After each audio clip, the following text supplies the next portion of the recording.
Welcome to the Alcohol Free Life podcast, brought to you by thesoberclub.com.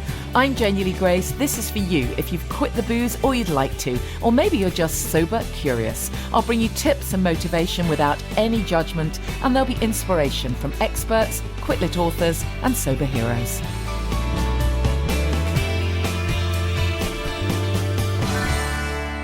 Hi and welcome. How you doing? I hope you've had a good week. Just amazing weather, isn't it? Makes so much difference. Oh my goodness.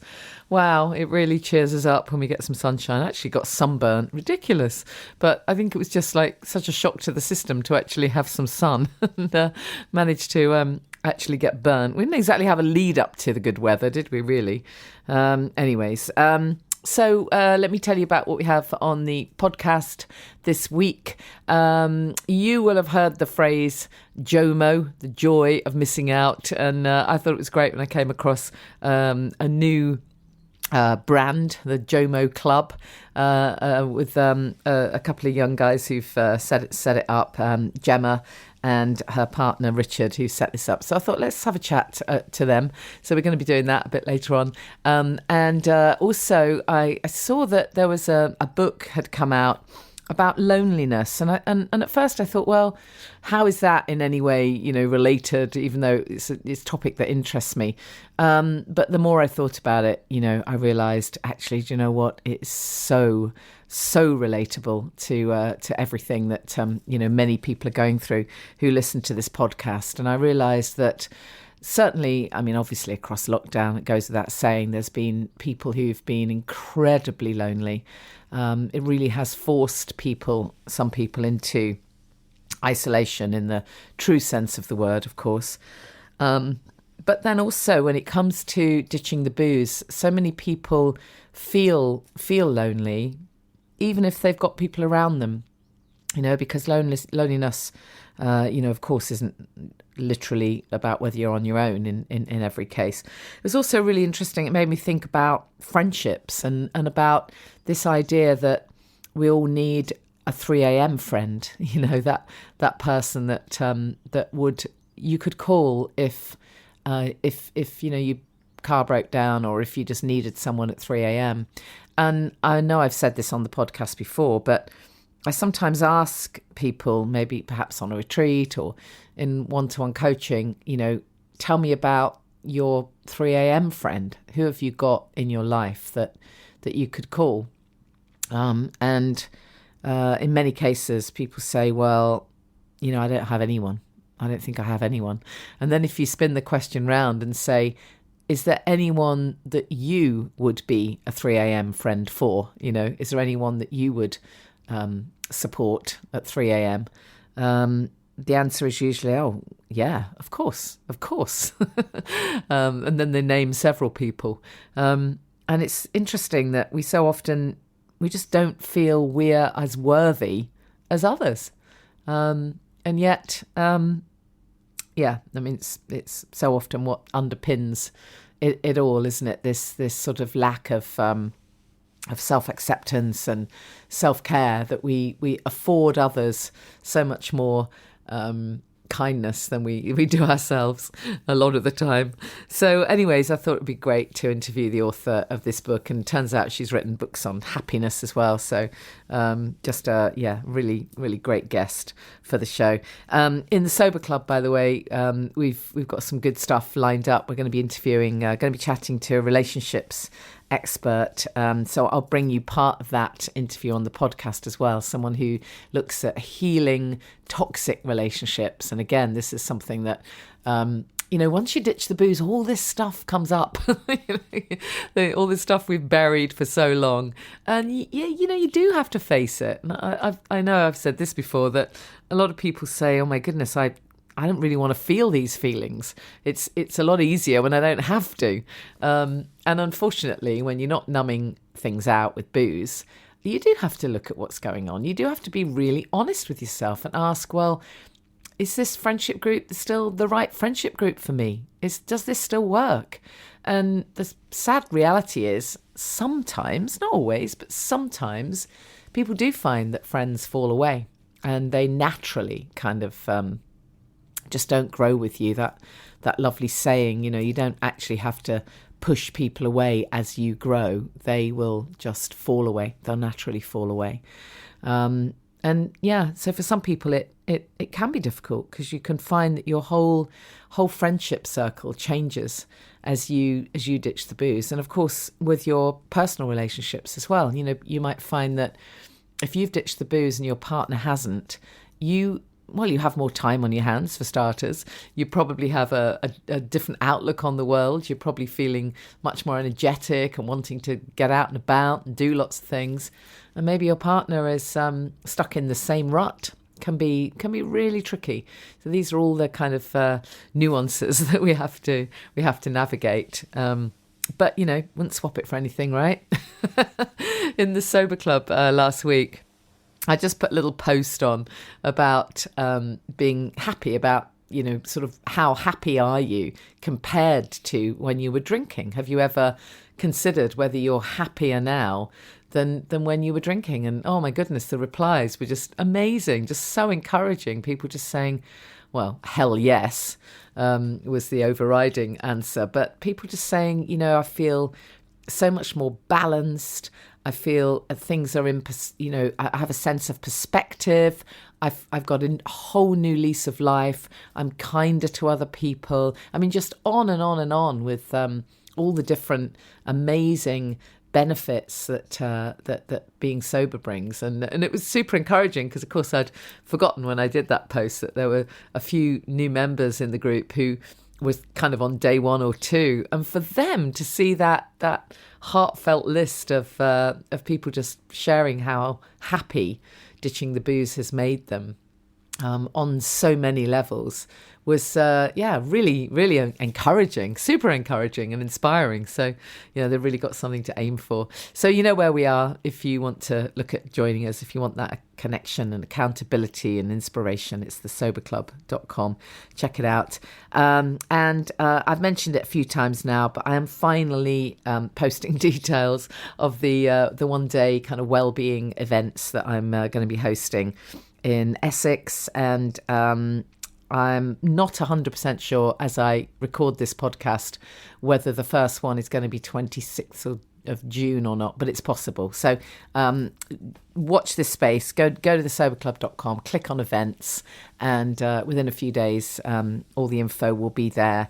You can always drop me a message as well. If that's something you're interested in, just drop me a DM, or find me on Instagram at Janey Lee Grace, or on Twitter, wherever. I'm everywhere on social media, and just register your interest there, because these are going to be really small groups and a real deep dive into what you want, into visioning what you want for your life. And there's a whole bunch of great practices and techniques and tools and resources that we can use to hopefully send you away, as it were, feeling super empowered and positive. And that's what it's all about, right? So let's hear this interview with the lovely Cheryl. My guest is Cheryl Rickman, who is a Sunday Times bestselling author and ghostwriter of over 24 self-help, mental health and business books. She's also a positive psychology practitioner and a well-being ambassador, and writes fabulous books. I'm desperate to read Be More Wonder Woman, and I love the sound of the Happiness Bible, but we're talking specifically about navigating loneliness. Welcome, Cheryl. It's great that you could join us. Thank you, Janey, for having me. Good to be here. Yeah, I love the sound of all of your work. It all sounds absolutely amazing. But I was, really interested to discuss this new book about loneliness. It's such an interesting topic, and particularly over the last year and a bit or whatever it is, when a lot of people have been forced into loneliness, and the incredible impact that that's had, on people's lives. But of course there are many different nuances around it, aren't there? So describe to me, for you, I guess this is the intro to your book, but in a paragraph, in a sentence or two, what is loneliness? It is based on lack. So it's a sense of a lack of companionship, feeling isolated from other people, and feeling left out. So it's not always about being alone. Or being by yourself. You can be by yourself and really enjoy your own company, and there's can be quite a good solace of solitude. But you could be surrounded by lots of people, have lots of friends, but feel disconnected still and feel left out. So it's not necessarily about being alone. It's just that sense of a lack of connection. Yeah. And I know Terry Waite wrote the foreword to the book. Yes. Tell us his, kind of take on this, because he talked about the difference between loneliness and solitude. Yes, absolutely. And for him, I mean, obviously, he spent, to the extremes, 5 years on his own. Literally alone, Literally alone, solitary confinement as a hostage, not knowing, obviously, the fear of not knowing if he was going to ever get out of that situation. But what he found is that being forced into that solitude was he tapped into this kind of creativity that he didn't know he had beforehand. So there were two things. There was the creative side that he found of himself, because he had the time to explore that, and he kind of wrote a whole book almost in his head, and he listened to music that he could remember, and so that was a great comfort to him. But the other thing was that he developed more compassion for other people, and I think that is something that can happen when you go through any kind of adversity. Whether if you lose somebody, any kind of adversity can give you this sort of, sense of strength you didn't know you had sometimes, but also sometimes a deeper sense of compassion, so that the pain of loneliness can then actually become a deeper sense of compassion for other people who feel the same way. So good things can come from bad things, essentially. Yeah. It was his message. Yeah, it's fascinating. I remember reading Viktor Frankl's One Man's Search for Meaning many years ago. Again, just the power of the mind. It's to be able to overcome that absolute solitude. Yeah, absolutely amazing. Yeah. So how many, what's the state of loneliness in the UK in whichever way you want to sort of define it? I guess you've got some stats in the book. Yes, and interestingly, I was writing the book sort of just before, as we were sort of going into lockdown and stuff. So it's changed since. I mean, the Office of National Statistics have said that loneliness has risen, which isn't really a surprise because we had this enforced isolation. So that makes sense. But what's interesting is I think we used to always associate loneliness perhaps with age. So sort of, if you lose a partner later in life and getting older and losing friends, you just sort of think that it's a sort of over a certain age you're more likely to feel lonely. But what's come to light is actually a lot of younger people are feeling lonely, and sort of quite high percentages have felt lonely at some point. I think going into lockdown was particularly difficult for those who thrive, and part of who they are is connecting with other people, which is teenagers and sort of and youngsters, and also the whole social media impact, because obviously you're more connected than ever before, virtually, and yet you're not really connected sort of face to face. So I think that can give you a sort of full sense of connection. And so when you really sort of are on your own, it can make you really think, I do feel isolated and I am lacking in that companionship that you do get from a face-to-face interaction. Yeah. And now you talk in the book about removing the shame from loneliness. So, yes, this is a really interesting one because, shame is about the lowest vibration we can kind of operate at, really. And when people are drinking more than they want to, when they have an addiction, it almost always comes with shame. And Yeah. interestingly enough, even when they stop, certainly in my case, I felt a huge sense of shame after I'd stopped. So shame is a horrible emotion, really. Why is it linked to loneliness? Is there a sense that there must be something wrong with us, that we haven't attracted the right friends to us? Yes, I think society, as is usually the case, has a lot to do with this. Because, I mean, if you think about it from an early age, isolation is kind of used as a punishment. So it's like, right, off to your room, off to the naughty step. You're sent out, excluded from school or excluded from class. And obviously solitary confinement in prisons, that's the ultimate punishment. So I think we mentally associate isolation with something negative. So that's the first thing. Then there's the whole popularity thing, and we've got to be popular, we've got to have lots of friends. But what I've found through researching this book and sort of my work with positive psychology is actually it really is quality of relationships that counts more than quantity. And the other thing that's really interesting, and this is the same for anybody who feels shame, and then that potentially leads to drinking or other kind of props, is you feel like, oh, this isn't the right response. I'm not happy enough, or I'm not popular enough, or I'm not this enough. And actually, loneliness is just a normal response to, an unfulfilled human need of connection.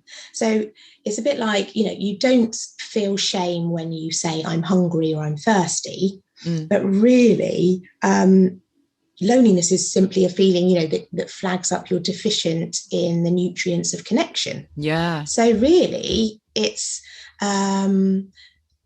not something that's wrong with you if you feel lonely. And I think there's some statistics that say, the majority of people have felt a sense of loneliness at some point in their life. Yes. I think we've all had that sort of feeling of not feeling connected, or and it could be due to an event or something that's happened. But yeah, I think what we need to do is sort of accept that these feelings are part of what it means to be human, and it's give ourselves permission to be human, really, and know that it's just one part of the whole spectrum of human emotion, and really just a response, like I said, to lack of connection, or like hunger is lack of food or lack of drink, so yeah, it's nothing is wrong with you. And I think that's the first step to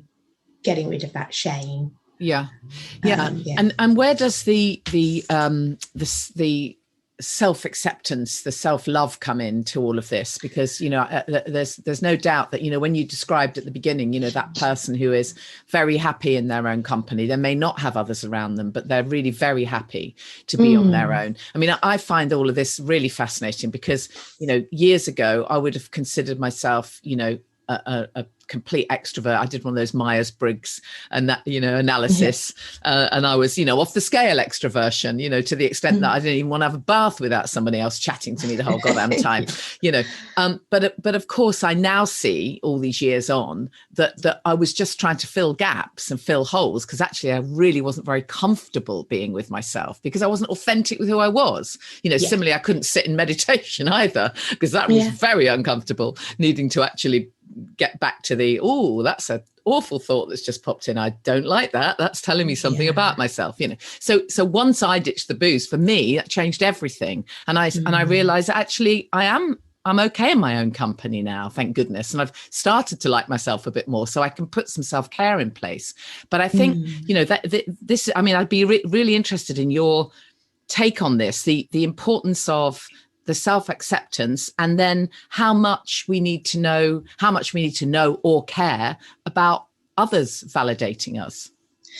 Yeah, and I think that's the key for so much. I think some people just don't like their own company, or are scared of what your thoughts exactly. that were going to come up, Yes, like you yes. explained there, and I don't want to think that about myself, and so you sort of like try and sort of spend time with other people, and I think that's really common. And actually, you know, it's being by yourself is one of the first steps out of loneliness. So being able to be alone without feeling lonely and being able to sit with your thoughts, it's hard. But once you do, like you said, once you've been there, you can sort of come out the other side. So it kind of is an antidote to loneliness, connecting with yourself. It helps you, get to know yourself. There's something I say in the book about how solitude is about being with yourself rather than being by yourself. Right. So you can, there's a quiz in the book to sort of get to know yourself better and what matters most to you and what your values are. So you can kind of uncover, you get to be yourself authentically because you're not trying to impress anyone. So you get to find out who that is. You get to find out sort of what matters most to you, what triggers you, actually looking at, okay, why does that really annoy me? And, just sort of investigating that.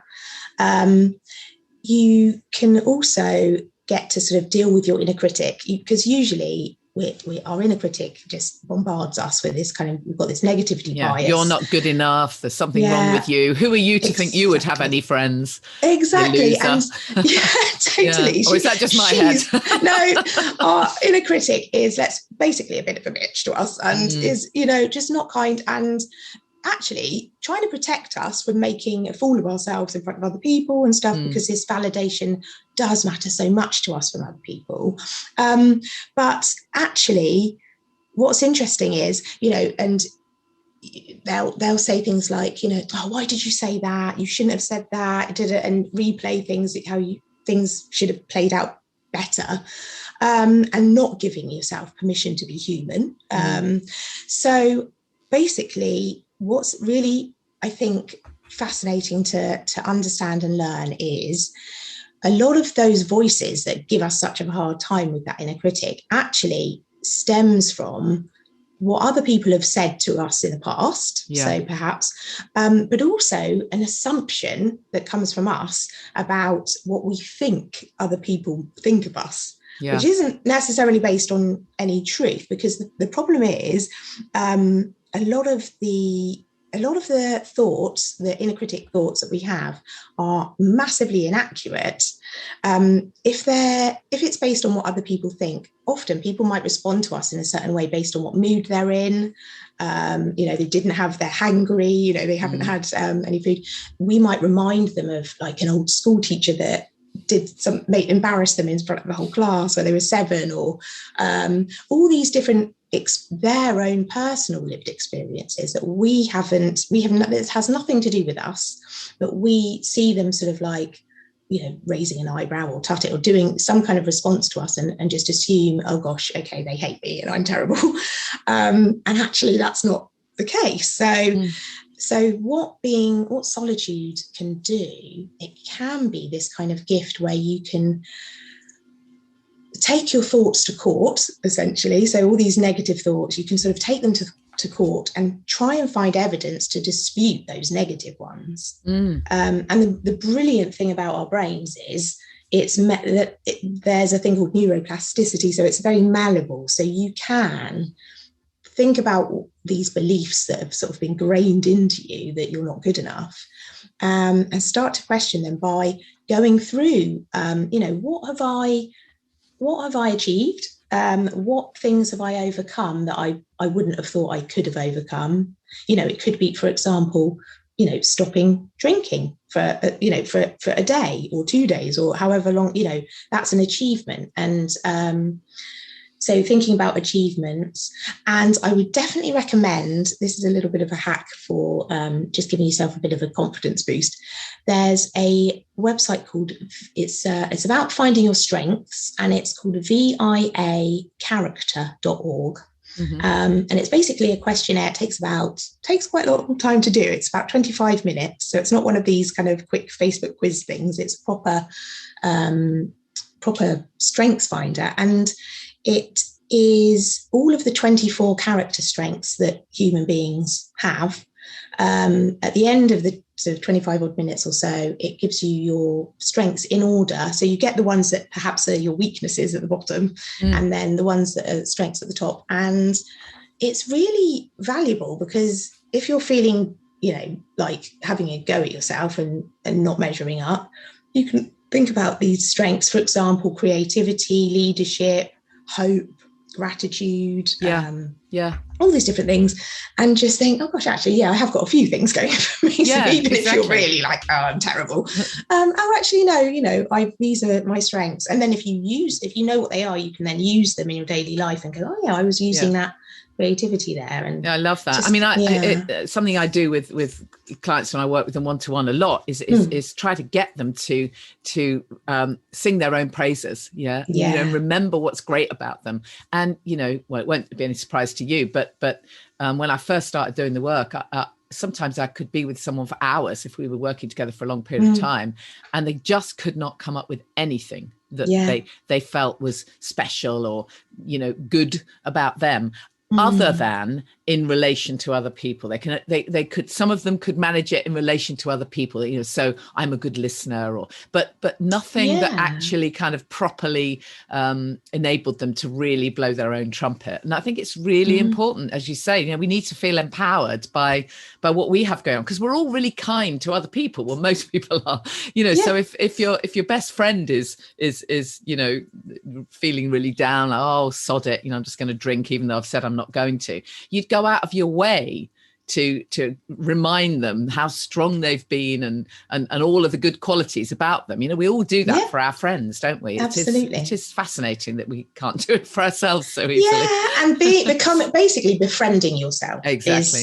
That's the key here, and it's something we really struggle with. If I said to you, anybody, like, go and stand in front of the mirror and say, "Oh, I love you," people will be like, "I'm so not doing that, and I don't feel that way," and whatever. But we, in order to have other people accept us and befriend us and see and hear us, we do need to do that work on ourselves so we can accept ourselves, and so we don't rely on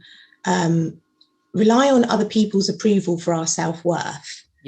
I think it's important to find ways to start approving of ourselves and also see ourselves through the eyes of other people, of our friends or people that do love us. See, and if you feel alone and think, well, there isn't anybody, it's still important to sort of, that's why this strengths finder can be quite useful, because actually the science will show, no, look, you have got things that are really valuable about you that you probably don't realize. So cool.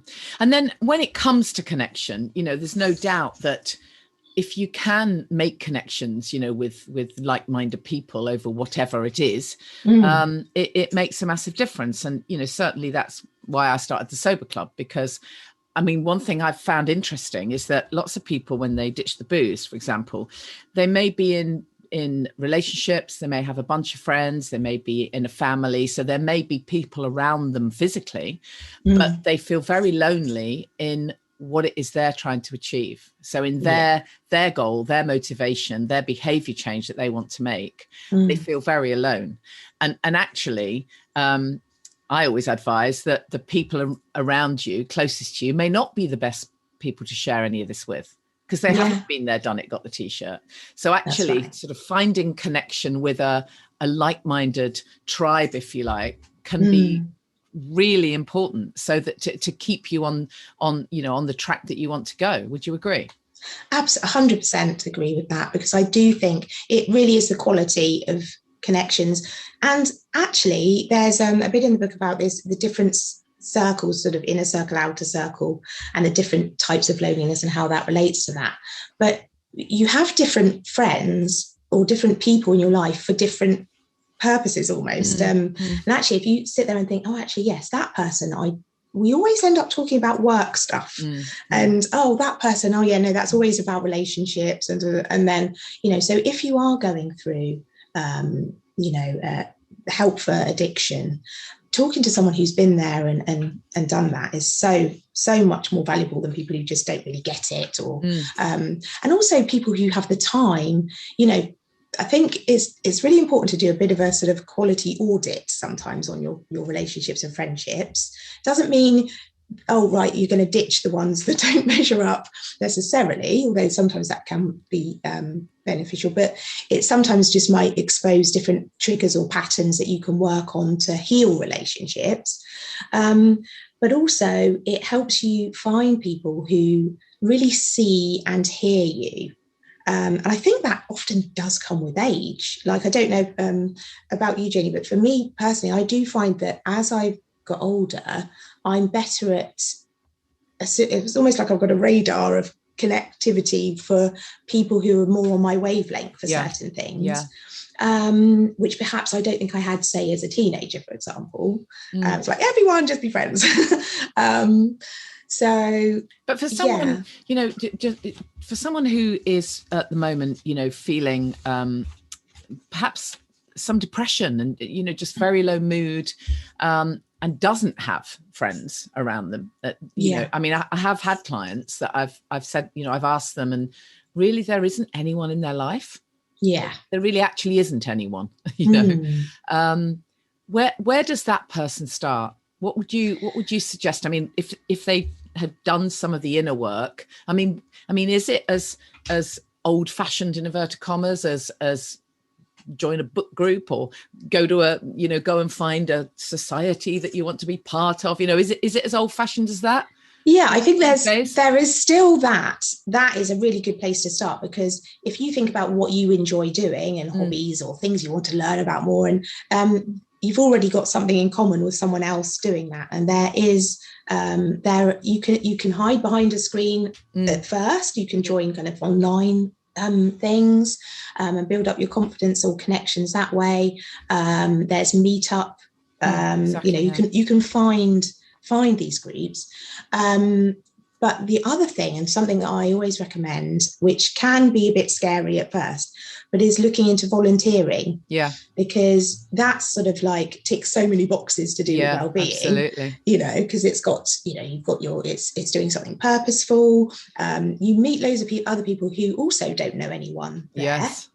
Or didn't when they first started, and it can become a bit of community. And you're doing something good, so you've got that kindness, kind of giver's glow, as it's called. Exactly. Yeah, you get back more than you give, effectively. Yeah, exactly. So that can be a good starting point, I think. Yeah, definitely. Yeah, I did suggest that to one of my clients who literally didn't have anyone in her life. There was one person, and that person kind of disappeared, and she absolutely did that and went on a big kind of litter pick thing, and it really transformed her, because she was also in nature, and that was actually going to be my next question. I'm guessing, I mean, I read that you have a rewilding project in a Hampshire woodland. I'd love to hear about that. But I'm guessing you're going to tell me that nature can be really very powerful in all of this. Yes. I have to tell me about your trees first. Well, yes. Before I do that, I just have to. I recommend anyone who reads a lot another book, nothing to do with me. I've just finished reading, called Braiding Sweetgrass. Braiding Sweetgrass. Okay, yeah. Cool. It's just a delicious book, and it's all about the connection with nature and Indigenous peoples' connections. Lovely. But yes, I would always say you don't need anybody to do this. It could go outside, go outdoors, and whether that is getting your hands dirty in some, doing some gardening. That connection. There's all kinds of studies that talk about the different chemicals that it sort of induces in you, sort of feel-good chemicals, whether it's gardening, whether that's on your own or in an allotment, or meeting people, or literally just going for a walk, ideally in woodland, because of people who now have heard of forest bathing. And I did a forest bathing session a couple of weeks ago, and it was interesting, because I'm much more of a sea girl, so I always water. Need my sea fix. That's the thing for me. Of course I love being in nature as well, but if I'm going to spend a lot of time, it has to be by the sea. So when I was on a retreat, and when they said we were going to be doing this forest bathing session, and it was about 5 hours, and I remember looking at this itinerary and thinking, I don't know if I'm going to cut this, I think I'm going to be actually really quite bored, Yeah. old, and all of it. I had all these negative thoughts. Of course, it was magical, absolutely magical. We kind of ended up, choosing a tree and having a conversation with a tree. Yeah. It was brilliant. Anyway, carry on. Well, it brought out your inner tree hugger, I guess. It really did. Yeah. Lovely. But yeah, no, it's really good. I mean, there's all kinds of studies to do with the, I think it's the phytosanides, are they called, that sort of essential oils that help exactly, that are released.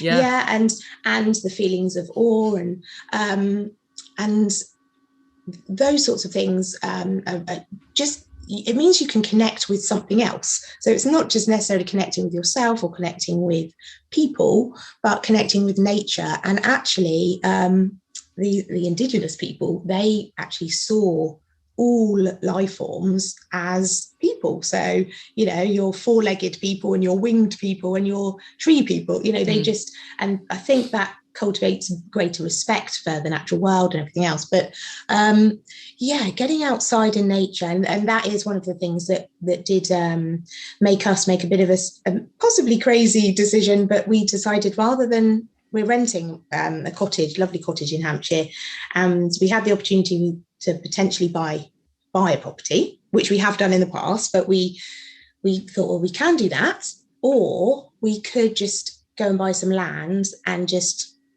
like, it's got some woodland and it's got water. You'd love it. You have to come and visit.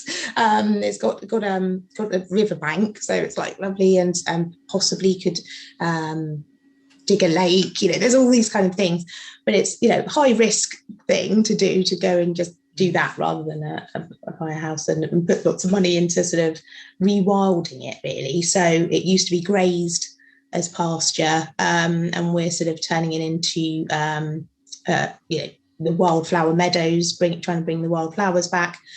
Managing the woodland is a big steep learning curve. I've never done anything like this before in my life. Knowing what trees to thin out, and then also hopefully planting as many trees as we can, to kind of leave a bit of a legacy and do that. And obviously, as a byproduct of that, spending a lot more time outside, which is always good for well-being. So amazing. So any final kind of tips or hacks for us then to get away from loneliness, or at least to feel more connected, to ourselves and to others? Two things I would say. So two little hacks.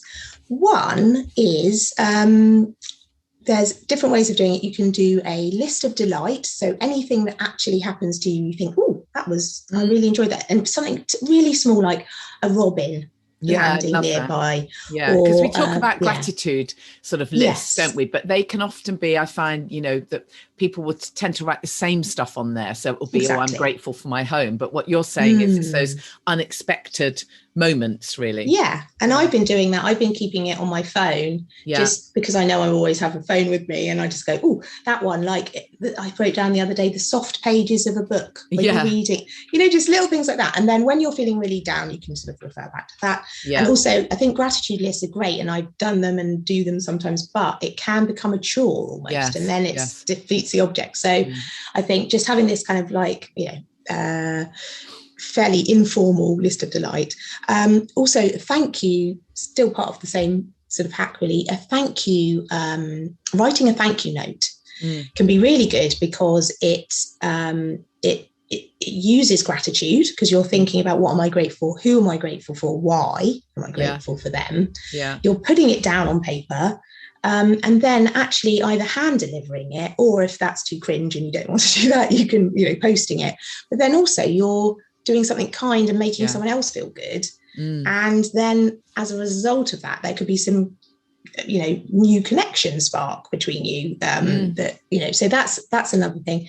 And then the last thing I would say is, this one is kind of just something that it can help you just feel grounded and connected. And it's just this thing where you can just stop what you're doing, sort of look up and breathe, take a deep breath, but you put your hand on your heart and just really tune into your heartbeat. So you kind of do that for a little while. So you just just do it with your listeners down. So you just put your hand on your heart, take a deep breath and tune into your heartbeat. And then just think about all the other hearts beating all over the world, which, 8 billion or so other humans, and they're all beating, their hearts are all beating across the world. And kind of imagining a bit of a sort of ray of light, perhaps linking everybody. And then after you've done that, you just sort of focus on feeling grounded. So doing the whole thing where you put your feet down on the ground, whether you're sitting or standing, and just really feeling grounded, almost like you've got roots and you're being sort of pulled solid to stand up solidly on the ground and connected to the earth. And then again, just kind of imagining all the other people who are walking on the same earth, different place, but the same planet. And just try and feel that sense of connection. And that could just be a nice grounding kind of like pause. Yeah. I've got a pause button tattoo on my wrist now. Okay. Just to remind me sometimes, just to pause. Mm-hmm. And yeah, just so it pauses you, makes you stop, but also then you can just sort of sense that slight connection. And it might be a little bit woo-woo there, but it sometimes does work. So it's always worth a try with these things. Brilliant. Thank you so much, Cheryl. I really appreciate it. The book is Navigating Loneliness, and I just want to give you your website if anyone wants to check out anything more of what you do. Yes, it's www.cherylrickman.co.uk, and it's Cheryl with a CH, even though I say sh, just to confuse everyone. Thank you so much. Appreciate it. Thanks, Janey. Thank you, Cheryl. Check out her other books too, and I'll put the link to those books in the show notes. And as promised, a little chat with Gemma. My guest is Gemma Mills from the JOMO Club. We'll find out all about what that means in a moment. Welcome, Gemma. Hi, thanks for having me. It's really lovely to chat to you. I came across this because I love that phrase, JOMO. Just explain to me the title and what it is you do, and then we'll dig a bit deeper into it. Sure. So JOMO means joy of missing out. I'm sure everyone's heard FOMO before, fear of missing out. But yeah, we've created JOMO Club, Joy of Missing Out. And I think that's sort of a little bit more positive than FOMO. Yeah, absolutely. I love the whole positive approach to choosing to be alcohol free. It makes such a difference from having to deal with sober shamers and feeling as though, as you say, you're missing out. And I know you were telling me that because of lockdown, of course, which I think drove an awful lot of people to drink, and with everyone sort of working at home, I think, you raised a really interesting point, when we were emailing each other. You said that in lockdown, it was the sort of the G&T that was creating that marker between the work day and the evening. Tell us a bit more about what was going on for you, because I think that will resonate with a lot of people. So we were both working at home, which is obviously a massive learning curve. You are both commuting into London. You obviously aren't seeing each other. We weren't working together at this point. So you weren't seeing each other for the whole day. And then suddenly, like a lot of people, you are inside all day, every day.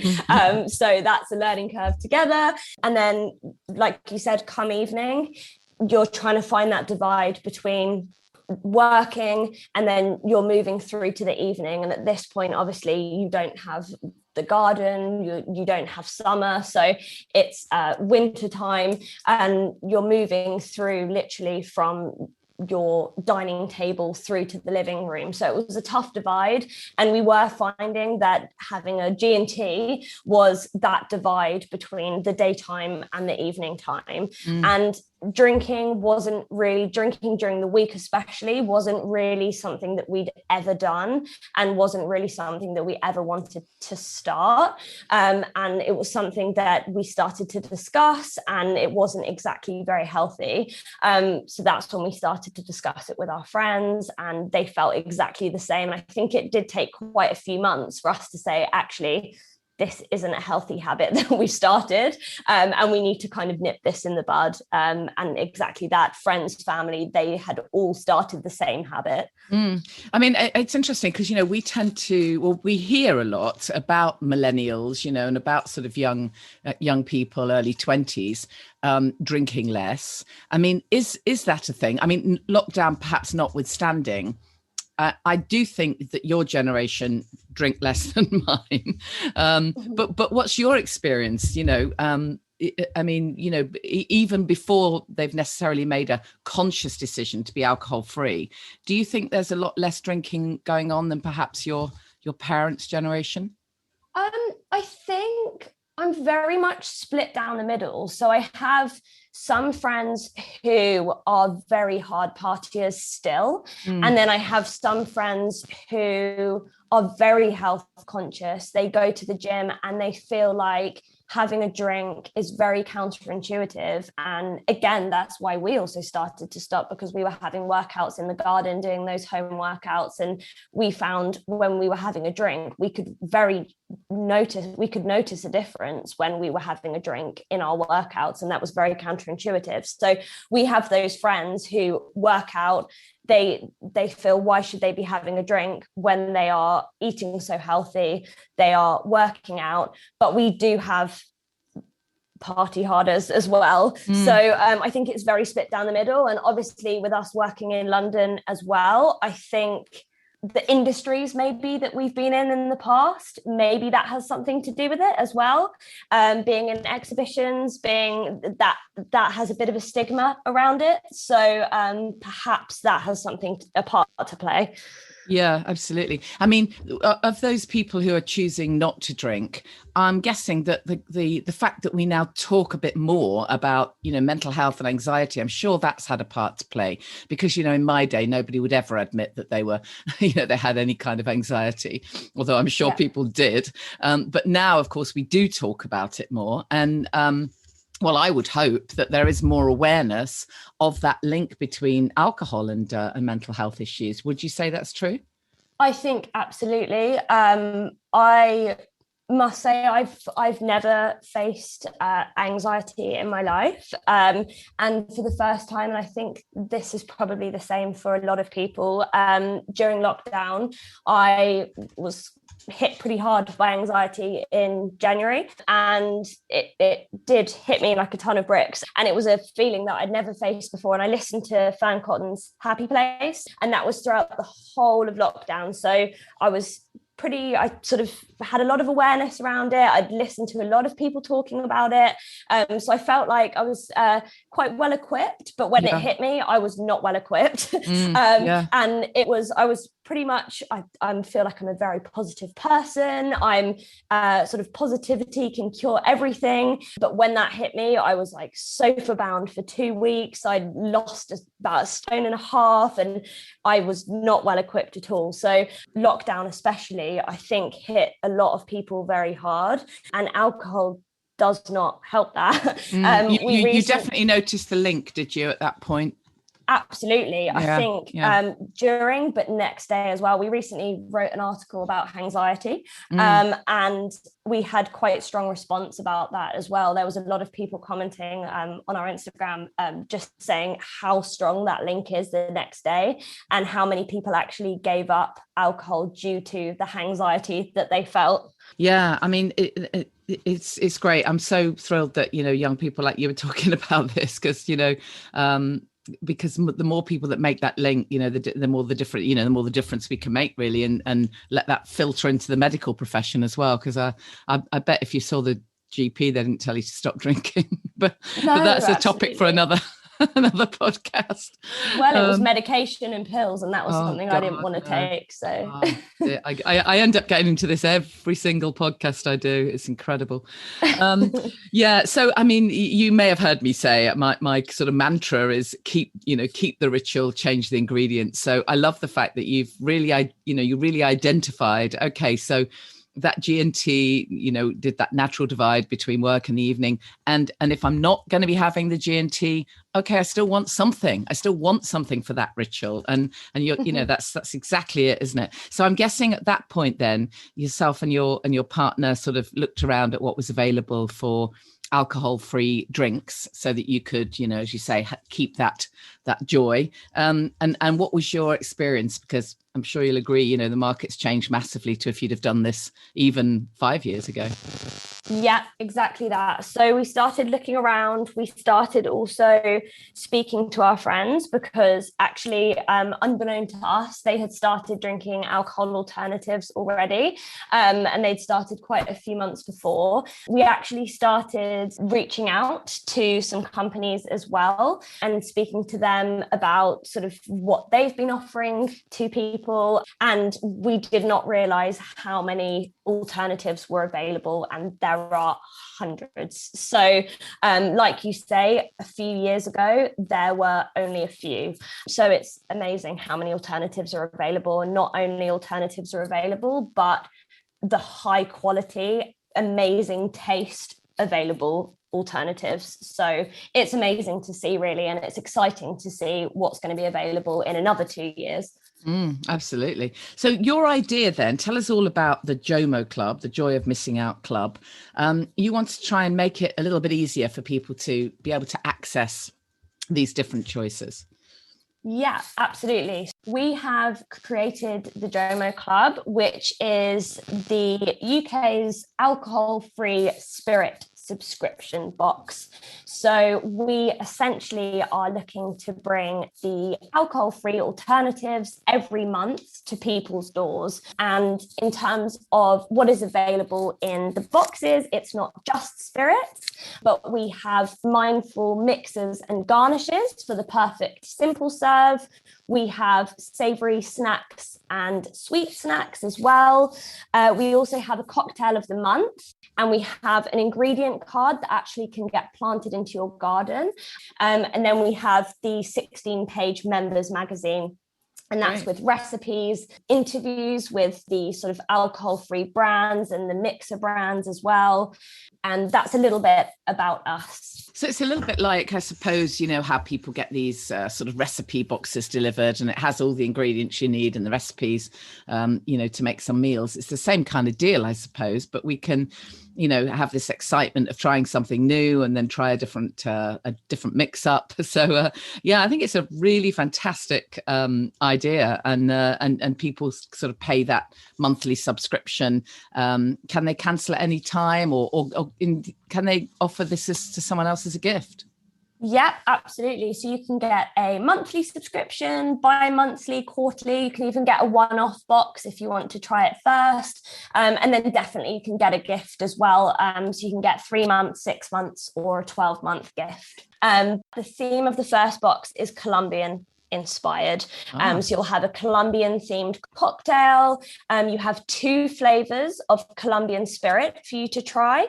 And then all the ingredients for the savory and sweet snack have been sourced from Colombia as well. Great. Fantastic. So if anybody wants to place an order, do you want to just give us your website? Yeah, so it's www.jomoclubofficial.co.uk. Brilliant. I wish you all the best with it, Gemma. It's a fun idea. Love your name. And let's hope it raises loads more awareness of all the great choices of alcohol-free drinks. And I think it's fantastic that, you're doing this. I mean, what do your mates say? Are they kind of up for giving this a go with you? Absolutely. They're super excited, and they've ordered their boxes, and it's lovely to see there's a few people that have got in contact, and in August they've actually organized a few dates with their friends to actually have a JOMO Club night, and they're actually all going to taste it together for each month that their box arrives, which I think is a really nice idea as well. Fantastic. Gemma, thank you so much. Appreciate it. Great. Thank you, Janey. So thank you, Gemma. And we've got a great competition to win one of those JOMO Club boxes. So if you go to thesoberclub.com and my sister site, imperfectlynatural.com, you'll see all of the great competitions that we have there to win a whole bunch of alcohol-free drinks and on that special competition from the JOMO Club.